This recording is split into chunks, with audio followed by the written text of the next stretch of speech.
Once you get better, because you still kind of suck. That was recorded. I went back and tried to count where I'm at. I'm like, I don't know. I have a rough count between 50 and 75 as a. Oh yeah. Or 100. I'm under 100 still, I think. You're not even warming up until you've preached 100 times.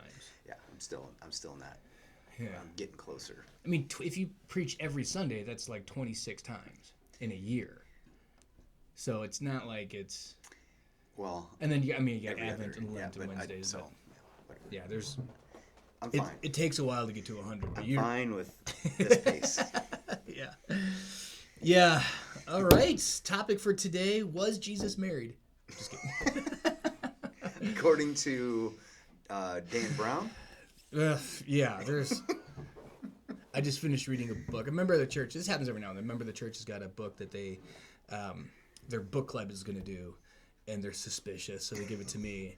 So I read it and tell them why it's dumb and wrong or okay. And this particular one, I forget the name of it.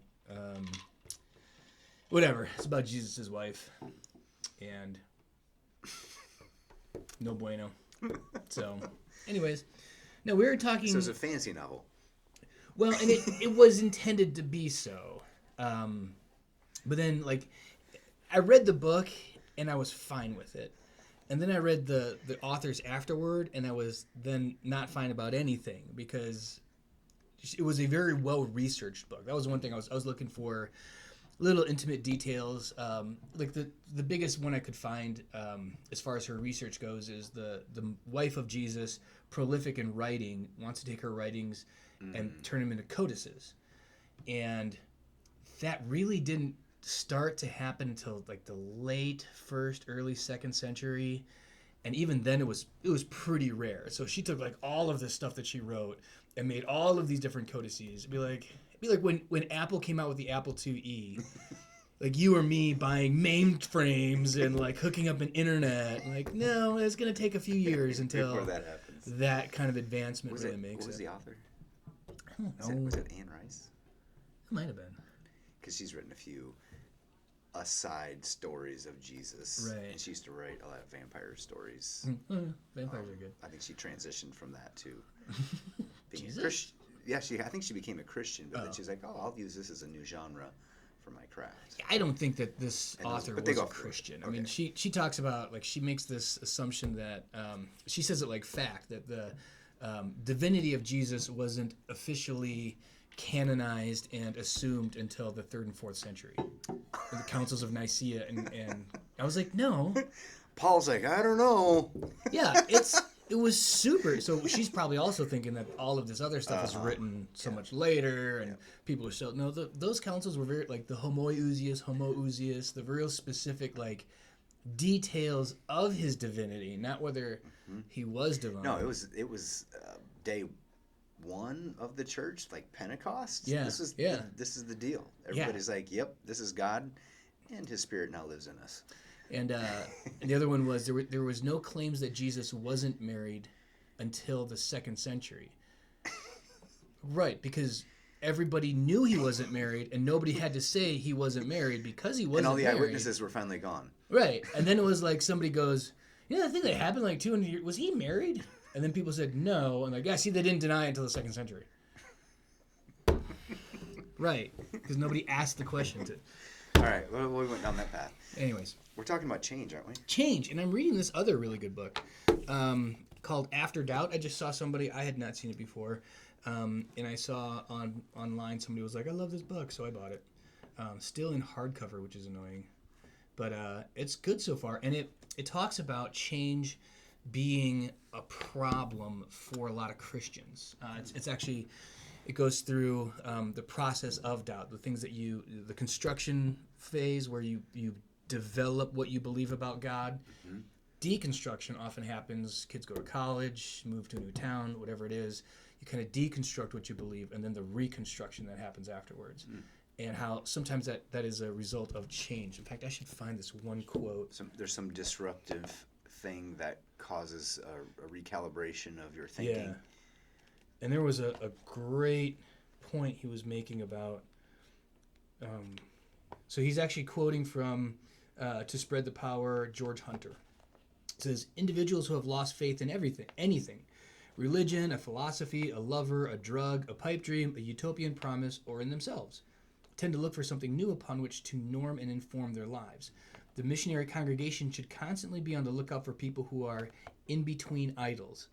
People experiencing major cultural change tend to be very receptive, be it a decline of traditional values or changes in marriage and family patterns or values or changes in kinship structures or patterns. A range of changes in a society's political system, from being conquered to being liberated, from oppression imposed to oppression removed, from revolution to nationalism, have all contributed to the receptivity of a people. Major economic changes such as unemployment, underemployment, runaway inflation, mergers, acquisitions, crop failures, and plant closings Pandemics. have all shaken people's false securities and opened them to the gospel. And that's exactly what I thought, and that's why I highlighted it in here, was change is a real difficult thing for people to manage. And kind of what Hunter was saying there is there is this unsettling of we thought we had ourselves grounded on something, and that's the norm in our life, the thing that we can always count on. That gets swept away, and now we're looking for the new yeah foundational thing. It's like that dream you have when it feels like you're falling and you wake up and you're trying to grab something. Like, that's what happens when we change. We feel, I get that, and we just grab for something. Mm-hmm. And it's interesting why it is so hard for people to manage change. Well, I think from just survival standpoint, low variability and low change equals security and safety, right? Known versus unknown, security versus insecurity. Right. So usually I think there's a natural reaction that when things become different, there's a visceral reaction to, like, okay, now how do I maintain this equilibrium? Yeah. You've been knocked off your equilibrium. Now how do I regain this equilibrium, and what does that look like? So I think some people are better at this than others. I think the church as an institution has probably had periods where it's better than others. We do these things well and very not well at the same time. Not even the different speed of periods. Church, as you the call speed of church, which is about half the speed of smell. I mean, it's just not. Ugh. Anyways, I think that the concept of change being scary has developed, and whether you don't believe in God and you think it's evolutionary biology, which is a field I continue to be fascinated with, because it comes to the same conclusions that the Christian church comes to. They just find a way to replace God with evolution, but their research is really good. So I like it. You just have to edit, find, paste, or replace, whatever it is. So it would say that from an evolutionary biology standpoint, that the world is hostile. Mm-hmm. That's where I was kind of trying to kill you. Yes. So if I know I can eat this plant because I've done it before and it doesn't kill me. Should I change and eat this plant instead that I don't know if it'll kill me? The answer is no, because it might we kill asked you. Europe to go eat it first. Yes, I mean, to try that drug for us. You ask a dumb friend to try it first. Is that exactly you? Right. Usually, Try Luke will put it in his mouth. Okay. Mikey eats anything. Oh, it reminds me of a story in Kenya. There's this pastor who's a Maasai warrior converted to Christianity. Oh my, that's a change. Awesome dude. Yeah, he's got the rope thing and the spear and and he's like, come on, let's go. And so we're like hammering through the mountainside, going from hut to hut to hut, encouraging, tell them about Jesus, pray with them a little bit, give them a gospel story, and say, come tonight to a movie where it shows the gospel story, and then we will continue to preach afterwards. This is the scenario. So we are, I'm in good shape, and this dude is just hauling in front of me. But so he would just randomly grab a twig and be like, eat this. And I'd be like, okay. Because he knows. I got no clue. And the next day he's like, we're all getting up, we're kind of getting ready, and he comes out with these sticks in his hand. He goes, you should try these. They are the Maasai or the brush toothpaste or something, whatever it is. And so you would fray the ends, and you get at your teeth. It was amazing. that got rid of the morning egg. Yeah, and it was kind of mint. It was a different sort of a minty, but it was in that sort of genre of flavor profile. Learned later that it was antiseptic. Like, it was actually fairly good dental care. Who knew? It was kind of cool. Anyways, but yeah, so the Christian version of the evolutionary biology narrative is the world became hostile. Sin into the world. And yes, people started dying. We had to adapt to and learn how to not die. And it was super good that we had God around to be like... Yeah, and he didn't leave us completely on our own. And this is the first gospel message, is... Animal sacrifice. Here's some skins. Something dies. Cover yourselves up. They're they can stay warm. You have to work your butts off, but there's going to be food. Yeah. It said, does not leave us to the thing that we deserved, which was immediate death, end of the human race, all done. Game over. But instead gives to us, some sort of protection and guidance. But always have to be wary. Everything is trying to kill you now. And you will die. And it's beautiful that he decides to do this even to the wicked. Yeah. I'm still going to have provision for them. Even those who hate me and are opposed to me and will reject me forever, still giving them food. Yeah. I'm still giving them the earth. Yeah. For a little bit. Yeah, that was a big change for Adam and Eve to go from no pain, no suffering, no sorrow, eat stuff, like everything, nothing's trying to kill you. Yeah, to get out of the garden, work your butt off. Childbirth is going to suck. Hang on tight for that. But he remains with them outside then of the garden and goes with us through that change. And I think that's where the church can be helpful, is to be a place that continues to preach that which doesn't ever change while everything else is changing. Immutable God. You. Yeah. In a world that's constantly that changing. That is completely the opposite of that. Yeah. Always changing, always moving the cheese, as they say.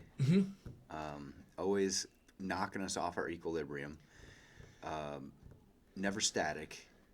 Yeah. And so this last year, I brought this up to one of our shut-ins, and they're kind of like, I don't really fear change anymore. I'm like, well, I do still. There's lots of things. I like good changes, but there's some really negative changes that I really do not want. I really do not want my loved ones to die. Right. Yeah. I really don't want to lose my job. I really don't want to lose my wife and kids. I really don't want... There's a lot of negative changes that I definitely do not want. But there are definitely changes that I do want. Right. That I desire. And when God's will seems to align with mine, I love those times. Thanks, God. Thanks, God. And those are easier ones. Sure. To accept for me.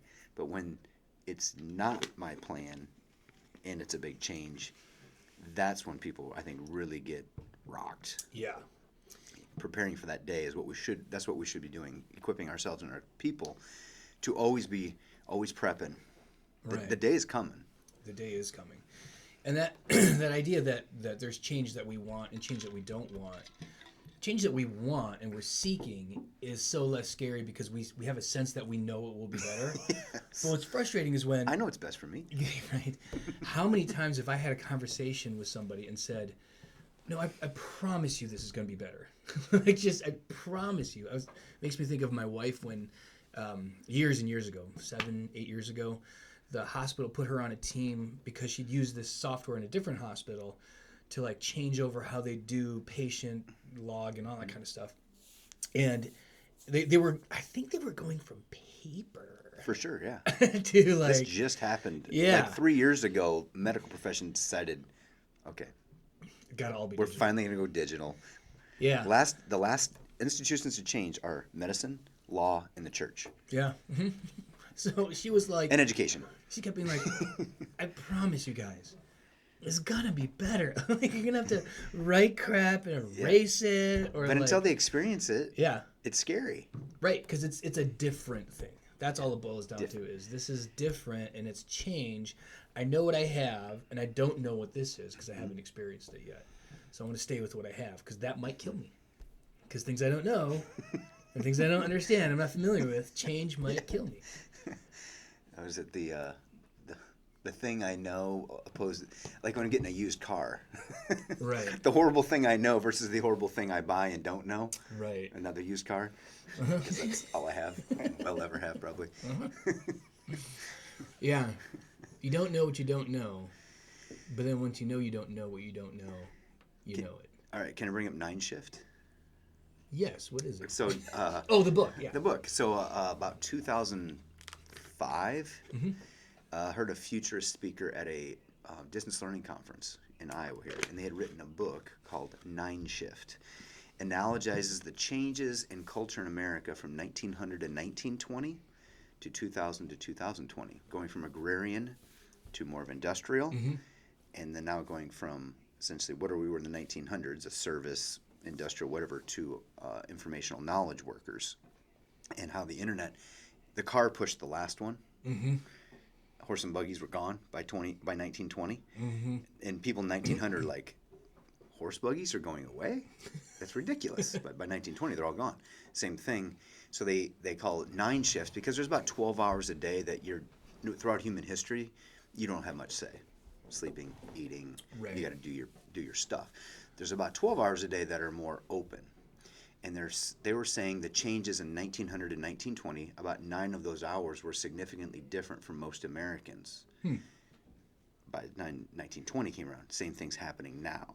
So it kind of makes predictions about what's going to happen and tries to draw parallels between. So so I've been looking forward to 2020. I was looking forward to 2020 for about 15 years.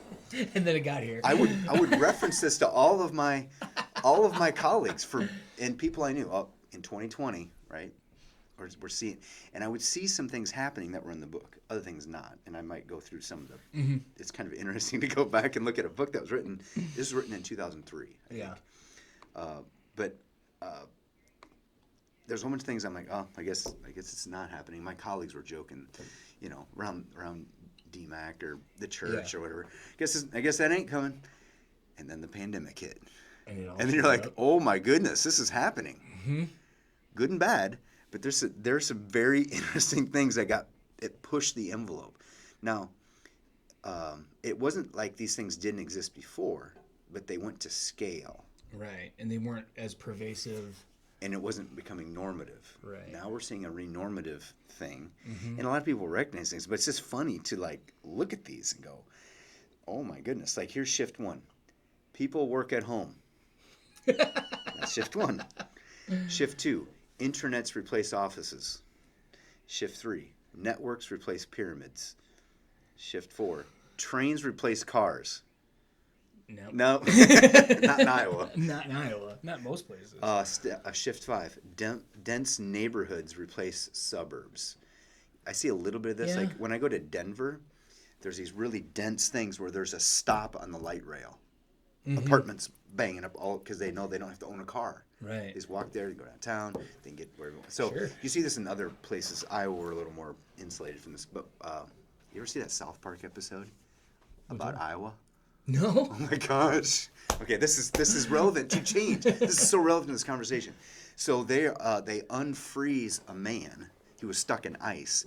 He was 1996 man. Okay. It's like 1998, right? So he's frozen for 2 years, and they unthaw him. In 1996 man, things have changed so much he can't survive. Like, oh my gosh, the internet is and they actually make a display case for him, like showing, here's 1994 man, let's say, on the internet, and he's like smashing it, because it's like now it's faster, right? And he's got clothes, he's got like a bunch of Eddie Bauer clothes on or something like that. So the ATF is like, this guy's going out of control. We got to put him down. And so the boys in South Park go, hey, we found a solution. We found a place we can send 1994 man where he'll be at home. It's a place that's always 2 years behind the rest of the world. It's called Des Moines, Iowa. And they call the Des Moines Visitors Bureau is on South Park. I'm not kidding. So that's what they do. They stick him on a train and send him to Des Moines, and so he's fine. So he lives here. So he lives. That is so true. It's so true. But when I first moved to Waukee, I described it as 1945 with Wi-Fi. Yeah. It's shift 6. New social infrastructures evolve. The increasing inequality in wealth between the rich and the rest of societies becomes to a halt. They predicted that there would be I'm like, it's gone the other way. There's actually more disparity because it's called math. It's called compound interest. This explains the disparity. But anyway, they should have done. I'm a math person. So, shift 7: cheating becomes collaboration. Right? We've seen this all over. Half of all learning is online. Now remember, this is written in 2003. Wow. Shift 9: education becomes web-based. Mm-hmm. So I've been aware of this book and how, and in the very top quote, I love this. I'm not a futurist. I only describe the present to 98% of the people who are not there yet. So this is the way I've felt for about 16 years. Right. And I don't think I'm not out there as much, but there was a decade of especially my career when I was really working in distance learning. Yeah. I gave this book to my bosses to read. Right. To go, here's where it looks like we're headed. Here's the way I would like to be managed. Yeah. This is the rest of society is going this way. And you look at the Googles and the Apples of the world, they've been doing this for a long time. And if you look at my generation is becoming now the CEOs. Right. And you're seeing a huge difference between the CEOs in their 70s versus their 40s. Right. So it's just, I think all this change is very interesting to me. I've been a changed person for a long time.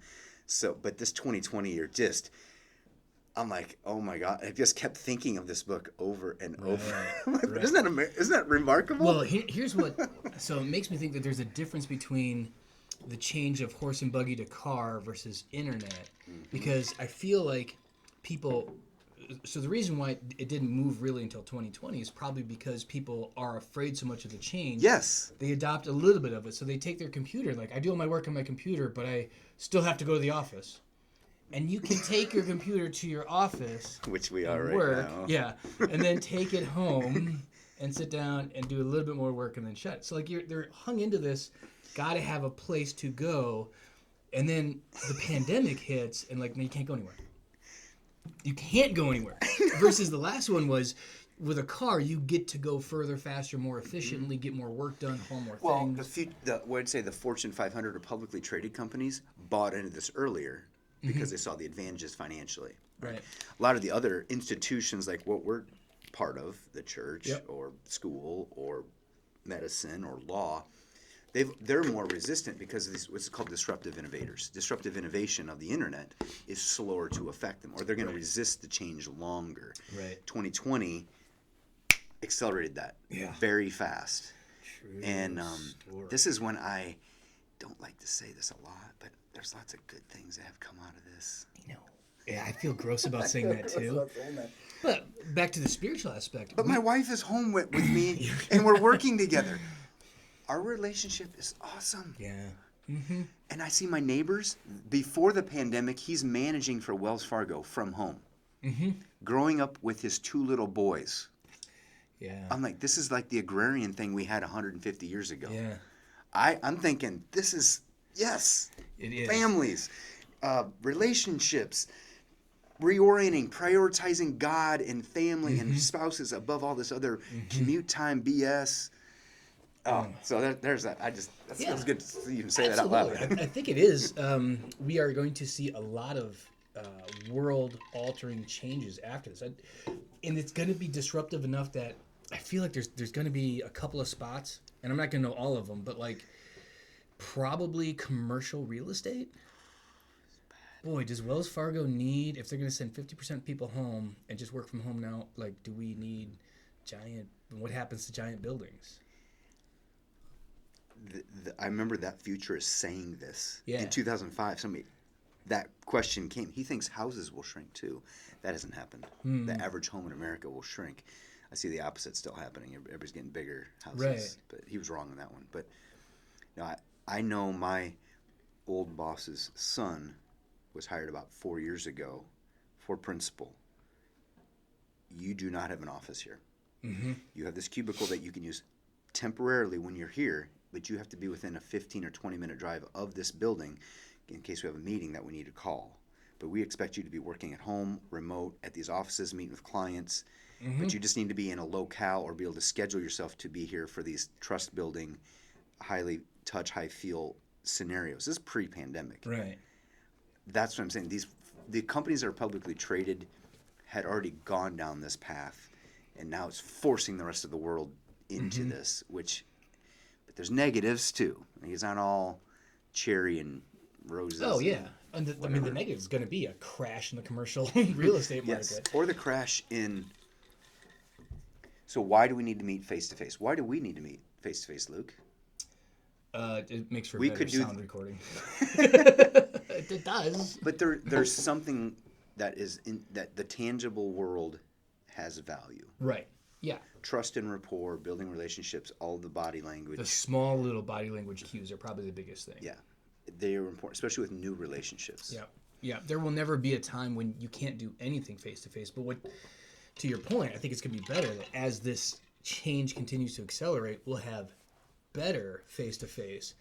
And I was just telling Sandy, Super valuable. I read a book somebody wrote. I read too many books is the problem. I don't remember. And this was just like one of those dumb leadership books that I just consume and eat.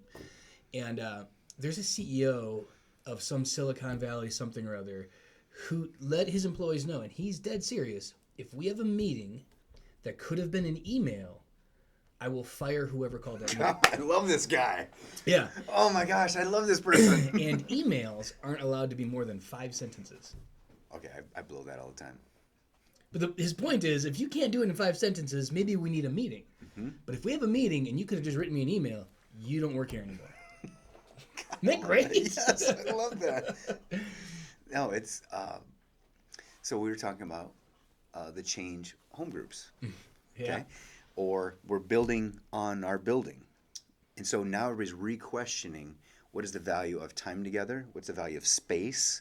How important are they? What's the function of those spaces and time? And it comes back to relationships. Yes. It still comes back to relationship with God and others. Yeah.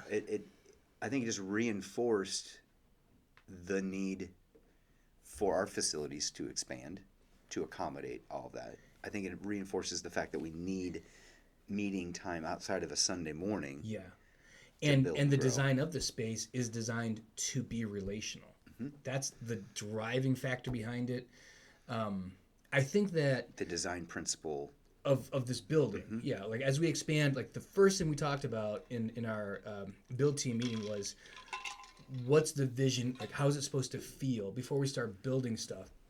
We're not doing classrooms, because classrooms are not relationship. I mean, they're literally one person tells other people things.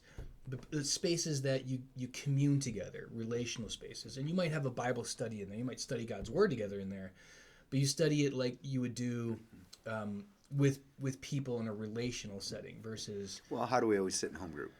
in a circle. In a circle. Yeah, exactly. Without even tables in between. Right. So there's not barriers. Yep. Exactly. And like you were saying, just spaces for people to congregate, because we will. I mean, the day is coming when there aren't going to be masks and 6 feet between people, and all of that's going to happen. But So I'm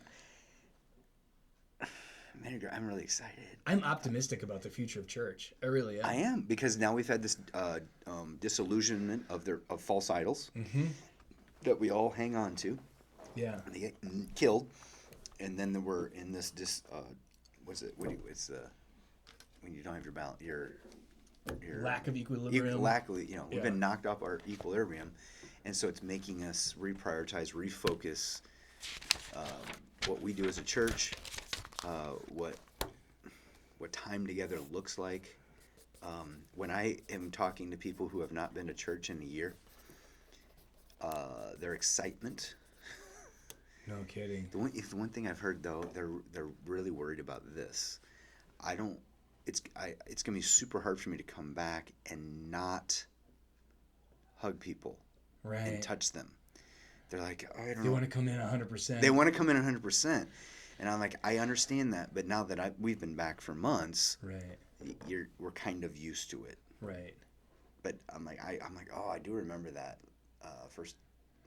So there's a bunch of people coming for Easter next. I guess this will be this week, because this will Right. be on a Tuesday. That that it's be very interesting. It's going Yeah, to be a yeah. lot of. No question about it.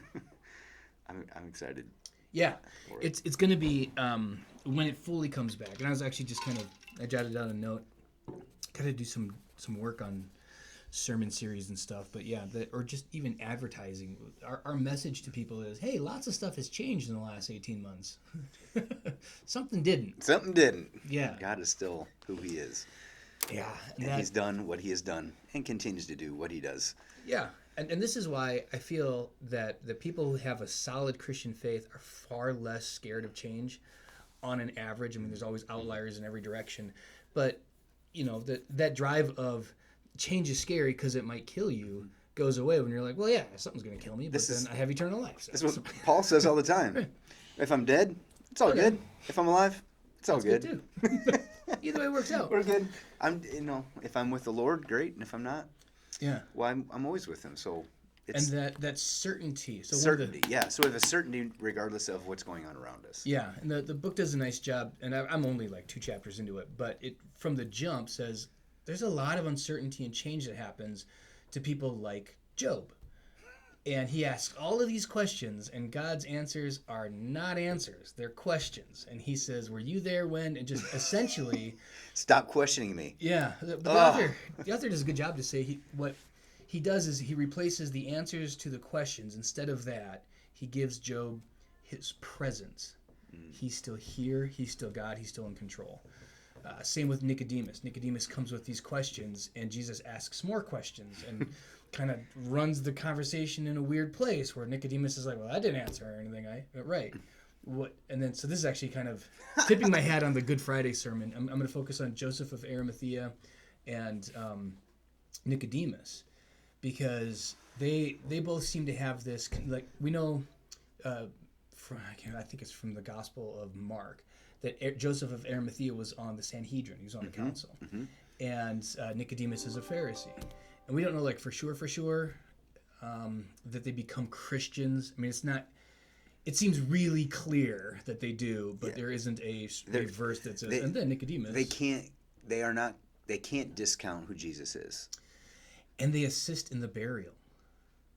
Now, here's what you're not realizing. That means you're not part of the party anymore. Well, and if people find out, it makes them unclean. Oh yeah, because they have to. And it's the evening of the Sabbath, and it's the high festival Sabbath, Passover. And they're supposed to be ceremonially clean. And they will not have time because the Sabbath is starting. Sabbath starts at 6 o'clock. 6 o'clock. Yeah. And they can't do the work of washing, and they can't go to a priest to do the work of being declared unclean. So they are giving up all of it. So their world changes and shifts dramatically. Before the resurrection. Yeah. Like, they wake up Saturday going, we threw away a lot. Like, we can't go with all of the festivals and rituals and family and everybody else who's doing this Passover thing. They were out. Same with the women. Women are out. They were the women who assisted in the burial of Jesus. You're toast. You don't get to have any of the awesomeness of because the Passover celebration, there's several different meals. So they celebrated the Passover meal, of course, on Maundy, Thursday. But there's all of these other festivals and celebrations that go on for days and days and days and days. And it was a Sabbath, so there'd be a whole Sabbath meal too. When did they kill the lambs? Was that on? That would have been on Good Friday. Good Friday. No, I'm sorry, on Maundy, Thursday. Maundy, Thursday. You might want to check. Because they ate it, right? Yeah, they eat it in the Passover meal. Silence of the Lambs. Dude. So yeah, talk about, and so what replaces all of that? They had this religious traditional grounding that just goes poof, it's gone. It's just gone because of Jesus. The new covenant. Yeah, and which is what I'm doing. That's good. Yeah. So all of that is wiped away, but what replaces it is Jesus. It's a beautiful, like, if you have Jesus, lots of things can fall apart and change. Your life, your marriage, your family, your work, your culture and society can have a pandemic, and you still have Jesus. So you're still on this solid basis that is immovable. So I think that's why Christians ought to feel like change is less scary, because Even if I die, I'm not too scared. You about have my kids. everything that deals with everything this world throws at you. Yeah. Jesus. You're good. If I die today, my kids are going to love Jesus. I know that. They are baptized. They do They will believe. continue to be raised in a Christian home and taught Jesus. That's And you get to be with them forever. yeah, and then I get to they will have comfort. That's why we don't mourn as other people mourn when somebody dies. We're very sad that I won't see them the rest of my life, but I'm very happy I will see them for eternity. And see, I think that's the change Mm-hmm. that our culture tries to cover up or mask or inoculate itself. Like, we're all gonna die. Like, you don't start conversations with people. Hey, we're all gonna die. Yeah. But it's the most true thing. Death and taxes. Yeah, like, it's coming. So we just don't try to think about it, or we put it off. Keep putting it off. Keep putting it. This is where the pandemic put it back in people's faces. Mm-hmm. You could die today. Are you ready? Yeah. And If the answer is no, that should really rock your world. I feel like for a huge piece of the population in our country, it's different in other countries. I think that's why other countries have handled this emotionally better than we have, because we've been so solid and secure in things like the economy, struggle with job and finances and all of that. But it's a much smaller slice of the pie here than it is in other countries. So most people are like, well, yeah, I'll always have a job if I can wait tables. Unless they close all the restaurants. I'll always have a job if I just XYZ, unless they shut everything down and all that goes away. Well, and you just hit on the great hope. What's the great hope that gets put in front? It's falling apart. You've had a hard year. Here's a check From the government. from the government. Wow, that's super temporary. That's not really fixing anything. No. And so if that was your hope to get through, you're again, people are just trying to they're kicking the can down the road. Right. How long can you kick the can before you're going to deal with, I'm going to die. Right. There's going to be a big change. There is an eternity in front of me. And how can I be rescued from this awful thing called sin and death? Yeah, and there isn't a stimulus check coming at the end of your life that buys you out of dying. No. It just does not happen. Or a PPP plan that just, yeah, that's an But I issue. did so many good things. And I'm by no means anti-stimulus package and, No. and all that kind of stuff. I think that is the right thing, but we don't then put our faith and hope in that, because That's what I'm saying. it's gonna go So when you away. watch the news, or if you're really into just politics or stuff, people are looking for hope. And you're like, hey, the real hope, his name is Jesus. Another note for our service. So it's just, but it's so human, because we want and in the West, we talked about the materialistic approach to solving problems. Yeah. Hey, you're having a really big problem. Can I just give you a check? Yes. Isn't that good? Can I just be okay? I'll feel better. Yeah. And hopefully you feel a little and better. you'll get some food, so Yeah. everybody's I don't happy. really bury your burdens with you. Right. I have to know you, cry with you, hurt with you, Invest my time. invest my time with you. which is worth more than my check. No, I don't want to do those things. And that's more normative, especially of Western culture, I would say. Right. So the false hopes of whatever materialistic or like the other one I see now is technology. Technology's gonna, if everybody gets, the human heart still sucks. Yeah. Yeah, there's no lengthening telomeres long enough so that we all never die. All of our cells are replaced. I actually I love those sci-fi shows. Altered Carbon. when I was in Michigan, so this is going 2005-ish or whenever it was. When Nine Shift was written. Yeah.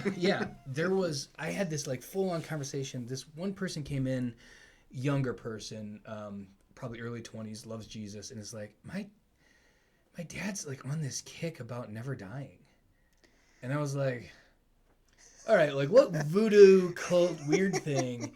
And no, my dad's Is his name super Walt smart. Disney? He was like, so then he came in and like sat, and we went through all of this, He's like, with the advancements in science and telomeres and blah, blah, blah, we're going to get to a spot probably in the next 20 years that people will be able to live forever. I mean, at least 150, 250 years. I'd love to call him up right now and be like Nanner Nanner, except he died. Oh. So, yeah. I'm relatively sure he also loved Jesus, had faith, and is saved forever, but just also thought, like, we will get to the solution of death. Well, I think that's when we see, what do they say, the life expectancy is going to go down for the first time in how many generations? Yeah. That rocks people because they're like, oh, we're making progress. Yeah, we're almost there. We're getting healthier. We're getting new joints. We're getting better medicines, right? We're kicking the can down the road further. Yeah. But it still ultimately needs to be dealt with. Yeah, and we found out that we're one gross bat away from lowering. What do they think is a bat, or I think it came out of the lab. Between the virus and drugs. Yeah.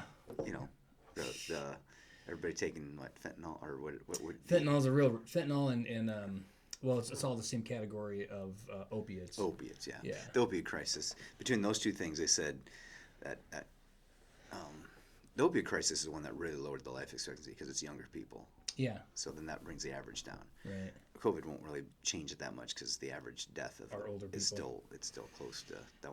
That's the math part of it. But what the data I'm very interested in seeing though is the I do teach stats. A lot of students will do coronavirus projects. So I always get to see kind of the newest data and what they're pulling and stuff and how they're analyzing it.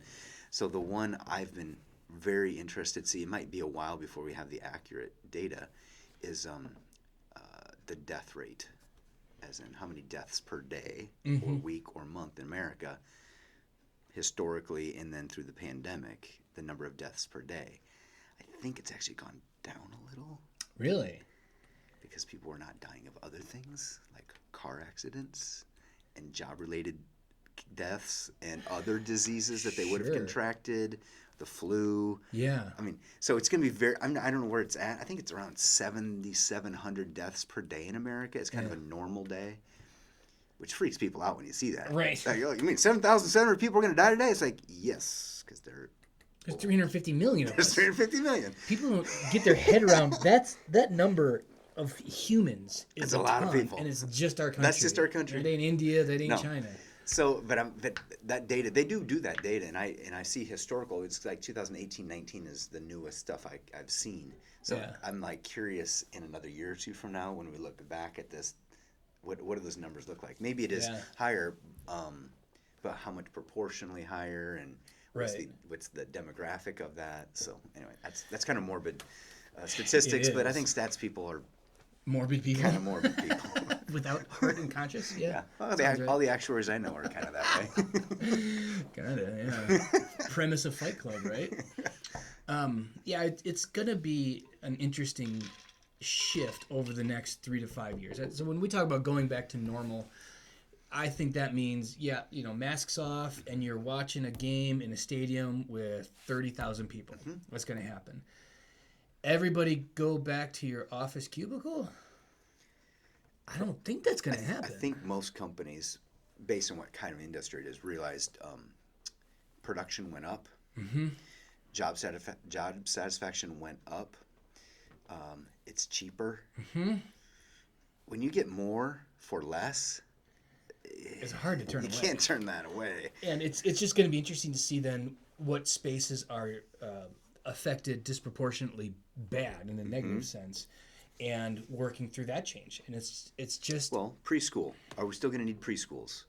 Interesting. Right. And based on the market data, and like people still they really want to dump their kids off for a few hours, don't they? I was going to say early childhood center is a way growing demand because Babylon Bee had this hilarious, and I think I clipped it too.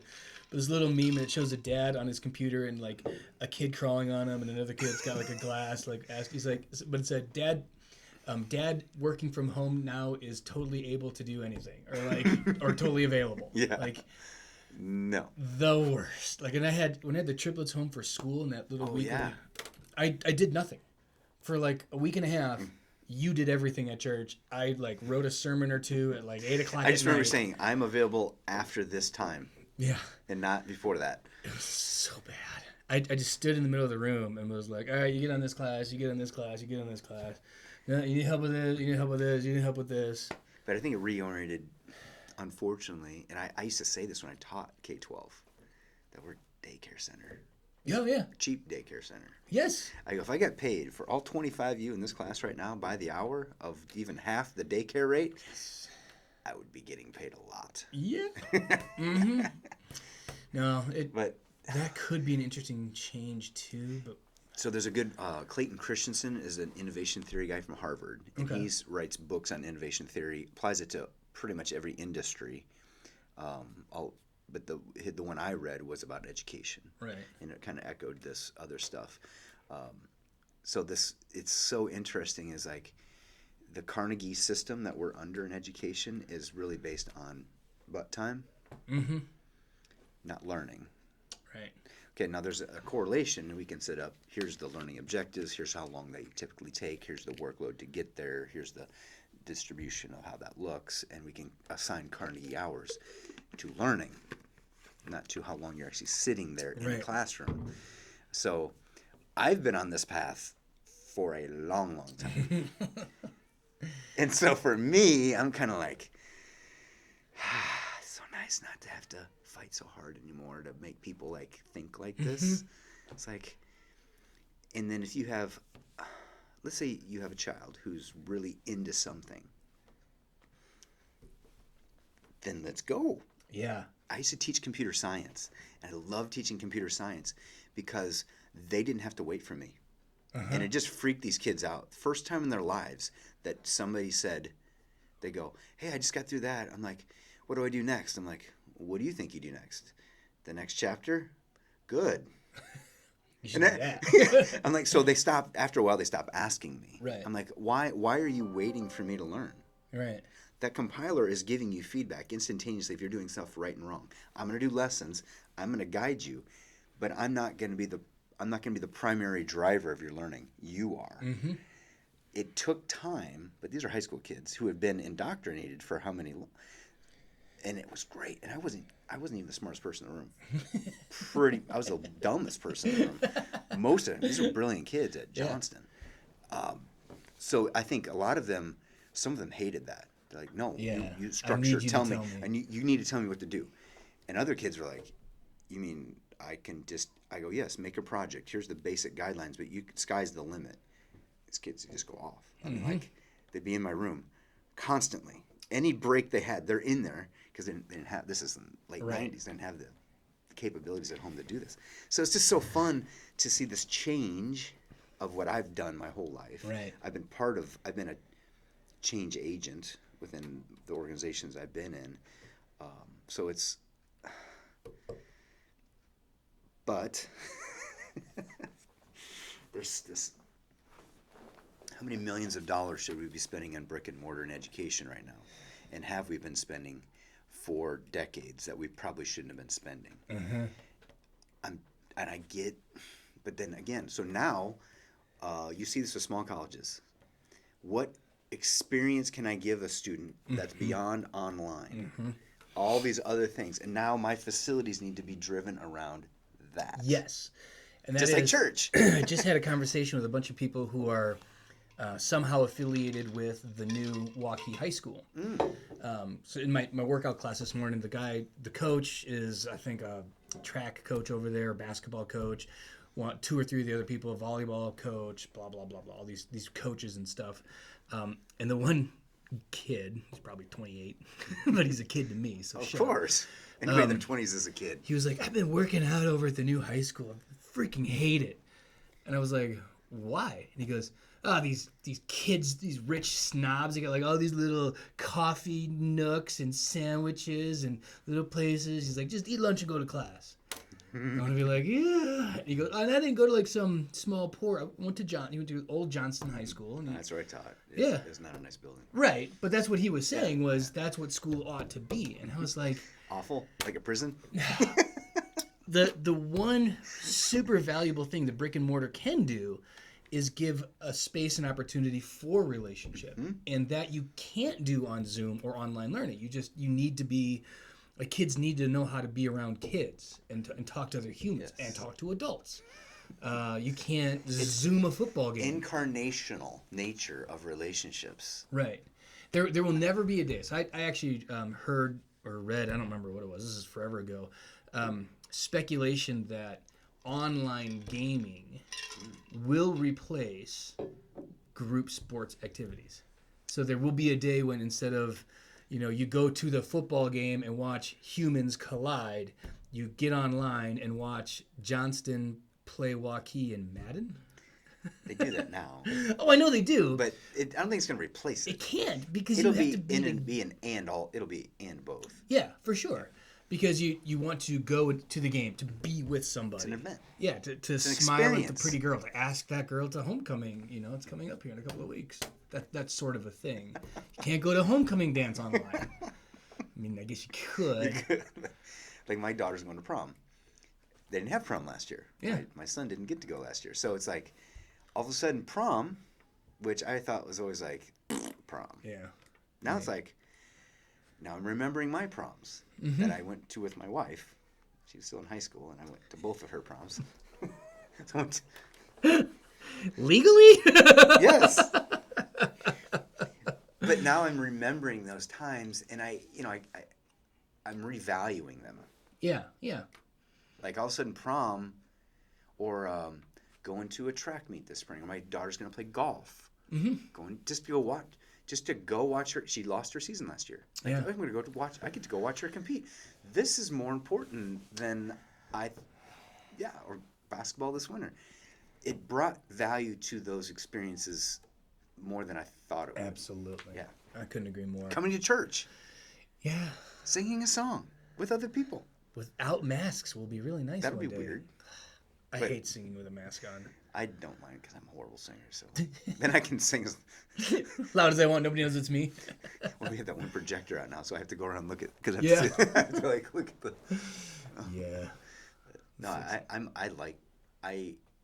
like change. As I'm getting older, I'm actually getting better at navigating it because I always used to be the guy who would be like, "Oh, there's a new shiny thing." Uh-huh.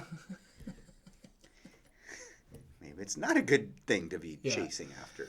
I've always been a change agent as well in everything, but I agree with you that I'm getting better at it. Doesn't mean I'm changing less. I am changing less. I'm getting old. I'm managing change better. So one of the earlier presidents of our congregation, I think it was second or third when I got here, Kevin Deal. We would have these evaluation conversations. I'd be like, I'm out front leading and changing things, and he would say, I remember one time he said, "Don't get so far out front that the people." When you look back, there's nobody there. No, it was he used like a military, like if you're in the trenches with the guns fighting the battle, you just don't want to be that leader that gets so far out front you end up getting shot in the back. I was like, Shot in the back. ooh, yeah, no, I get you. I hear what you're saying. Yeah, he had to constantly pull me back. But now I've just gotten better at patient change, getting a bigger group of people with me to move forward, to go ahead and make changes. I use the Titanic imagery. It's like, and this is what it's kind of felt like in a lot of my roles. It's like I'm trying to steer the Titanic with a oar. Yeah. Like it's, it's not, but like you say, until there's some kind of inertia or force, unfortunately many times it has to come from outside. Yeah. Of the organization, like an pandemic. iceberg. Yeah, like an iceberg. It's turning. Change the direction significantly. But I don't want. I guess the one thing I don't want to diminish is there is negative to change too. Oh yeah. There can be very harmful or damaging things to families, to marriages, to churches. Yeah. So we've seen awful consequences of negative change when we hear about so and so's been let go, or this thing's gone sideways, or a consequence of sin, or it's not all change is good. No. And what this book does a nice job of is it talks about that deconstruction of your religion and then the rebuilding of the faith in Jesus. But it does a nice point of saying that the bad things that happen, those events that cause change that are negative, it's not that we call that good. What we're able to do is change from those things and find good even while bad is still happening. Jesus addresses this, I think, very well. I like this when he goes like, so why did that tower fall on those people? That's an awful thing. And what's Jesus say? Oh, it's to remind you need to repent and believe. Yeah, and that's awful things are going to keep first happening. fruit is that you repent and believe. You're like, well, that's not a very good answer. You're like, repent and believe, because that tower could fall on you right now. Right. And that could be you. And it's exactly. And that scares the crap out of me. Yeah, it's what he does. It's what he always does, is say, instead of giving you the good answer of why did it fall on these people and not those people, say repent and believe. Not giving you an answer. I'm giving you opportunity for the presence of God. Giving you a way out. Yeah. It's the presence of God now here is the resolution. It's not really an answer. It doesn't solve the problem in terms of buildings don't fall over anymore, towers don't smash people. It is God is here. He points to the kingdom. Us. Yeah. He points to the resurrection. He points to salvation. He points to, and trying to explain this thing that's so different than this. He always says that. It's like, I'm trying to where do I start with you people? Kingdom of heaven is like. I've always thought in Matthew you could read that so many different ways. But one of my favorite ways is Jesus going, all right. Okay, it's like a guy who finds a treasure in a field. Get it? No. It's like a guy who finds a pearl. Get it? No. You know what? Just forget it. Well, I'll see you when you get there. Yeah. Talk to me after I'm raised from the dead. What do you mean by that? Well, I'm glad things changed on Easter Sunday. Yeah, absolutely. Biggest change ever is that shift. The thing that we knew and could never get comfortable with is death. We try super hard in our culture to sanitize it. People go away and they die.